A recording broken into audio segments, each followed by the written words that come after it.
Camera ಬರ್ತಾ ಇದೆ ಚಂದಯ್ಯ ಅವರಿಗೆ, ಅಂಬೇಡ್ಕರ್ ಅವರಿಗೆ, ಕೃಷ್ಣರಾಜ ಅವರಿಗೆ.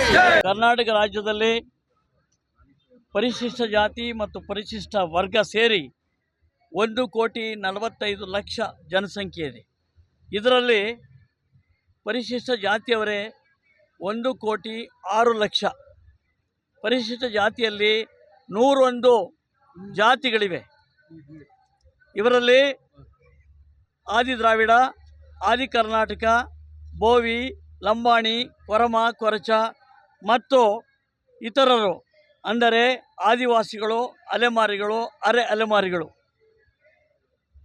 1/8/2024 ಸುಪ್ರೀಂ ಕೋರ್ಟ್ ಒಂದು ಆದೇಶವನ್ನು ನೀಡಿದೆ.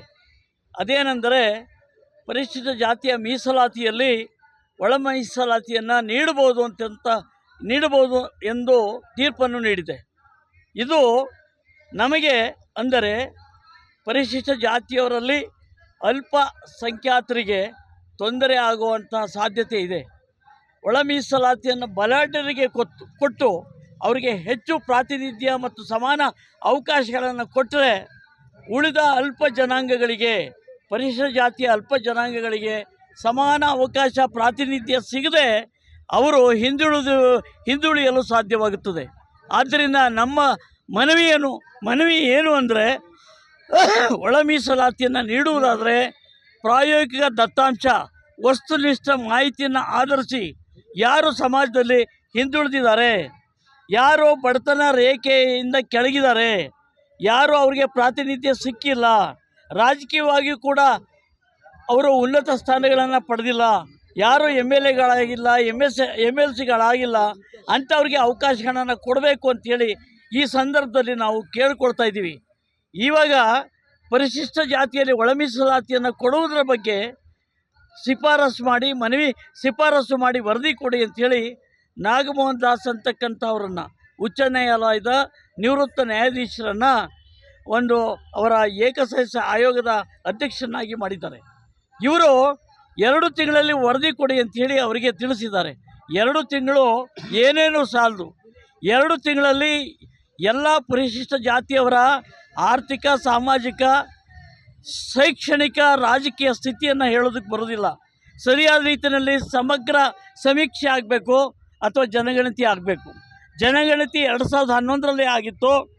ಅದಾದ ನಂತರ 2011ರ ನಂತರ ಜನಗಣತಿ ಆಗೇ ಇಲ್ಲ. ಈಗ ಕೇಂದ್ರ ಸರ್ಕಾರ 2025ರಲ್ಲಿ ಜನಗಣತಿಯನ್ನು ಪ್ರಾರಂಭ ಮಾಡ್ತೀವಿ ಅಂತ ಹೇಳಿದ್ದಾರೆ.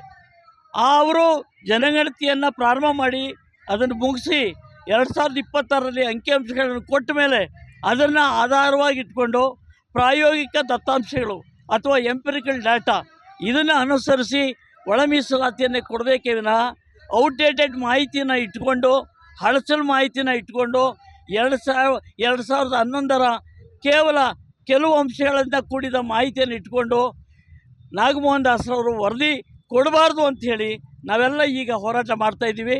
ಇದರಲ್ಲಿ ಬೋವಿ, ಲಂಬಾಣಿ, ಕೊರಮ, ಕೊರಚ ಎಲ್ಲ ಸೇರಿದ್ದೀವಿ. ಅದಕ್ಕೋಸ್ಕರ ನಮ್ಮ ಹೋರಾಟ ನಮಗೆ ನ್ಯಾಯ ಸಿಕ್ಕುವರೆಗೂ ಕೂಡ ನಿರಂತರವಾಗಿ ನಡೀತದೆ.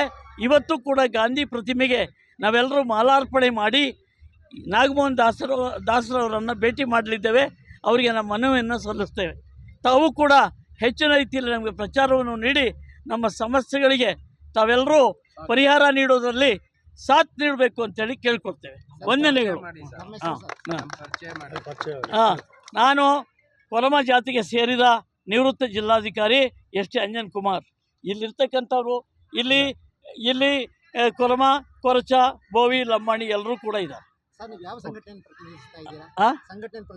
ನಾವು ಸಂಘಟನೆ ನುಲಿಯ ಚಂದಯ್ಯ ಕೊರಮ ಜನಾಂಗದ ಸೇವಾ ಸಂಘ.